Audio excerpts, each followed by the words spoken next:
ఒక్కటి కూడా గుర్తుపెట్టుకోండి, ఈరోజు ఏ కేసులు అయితే వేస్తున్నారు ఈ కేసులు ఈ రోజుకైతే జడ్జిమెంట్ రావు, టైం పడుతుంది. ఇదే కేసు 3 ఏళ్ళలో 4 ఏళ్ళలో ఖచ్చితంగా విచారణ ట్రయల్ అయ్యేటప్పటికి వస్తుంది.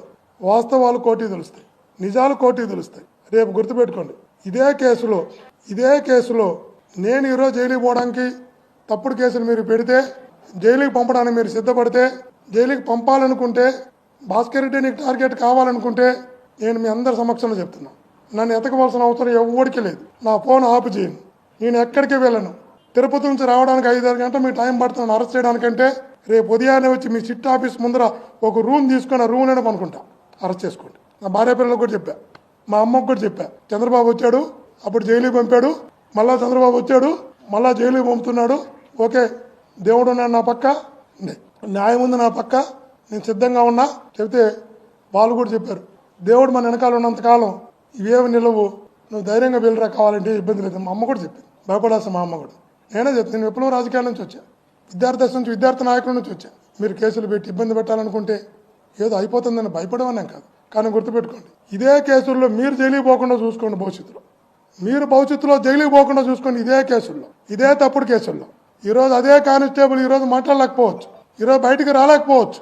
బయటకు వచ్చి ఉద్యోగంలో చిన్న ప్రాణం భయపడిపోవచ్చు. అతను అంటారంట, నువ్వు కానీ అన్ని సంతకాలు పెడితే, వీడియోలు చేస్తే నీకు విజయవాడకి ట్రాన్స్ఫర్ ఇస్తూ ఉంటారు, లేదు ఉద్యోగం నుంచి రిమూవ్ చేసి రోడ్డుని పడేస్తూ ఉంటారంట. ఓకే, చిన్న ప్రాణం భయపడింది. నేను కూడా చెప్పా, మంచిదేనమ్మా, మీరు బాగుంటే మంచిది, మీ కుటుంబం బాగుండాలి కాబట్టి, చిన్న ప్రాణం మీకు ఇబ్బంది రాకూడదు కాబట్టి, వాళ్ళు ఏమడిగితే వాళ్ళు ఎలా చెప్పమంటే అలా మీరు చెప్పి మంచి పని చేశారు, అలా రికార్డ్ చేసి మంచి పని చేశారు, నీకు అవసరం కూడా నేను ప్రామిస్కి ఇదే మాట చెప్పాను.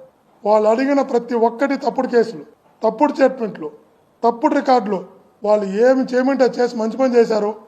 నాకేమి ఈ చంద్రబాబు గారి ప్రభుత్వంలో నాకేమి జైలు కొత్త కాదు, కేసు కొత్త కాదు, అరెస్టు కొత్త కాదు. నేను పోతా, పేజ్ చేస్తా, బయటకు వస్తా. కానీ పాప మీ చిన్న ప్రాణం మీరు ఎందుకు ఇబ్బంది పడాలా, మీరు మంచి పని చేశారులేమ్మా, మీరు బాగుంటే చాలు, ఇదే మాట చెప్పారు. వీరు మళ్ళీ అన్నారని మా వాళ్ళని తీసుకెళ్తున్నారు, స్నేహితులను, డ్రైవర్లను, పిఎల్ను అందరిని రమ్మంటున్నారంట. ఇప్పుడు అందరిని తీసుకెళ్తామంటున్నారంట. నేను చెప్తున్నా, అయ్యా బాబు, నీకు చిన్న ప్రాణాలు ఎందుకే చంపేస్తారు, నేనే వస్తానంటున్నాను కదా, నేను రానన్నప్పుడు కదా, నేను పరిగెత్తినప్పుడు కదా, నేను పిలిస్తే నేను రాను, మీరేం అన్నప్పుడు కదా, మీరు ఎప్పుడు రమ్మంటే అప్పుడు రావడానికి సిద్ధంగా ఉన్నా.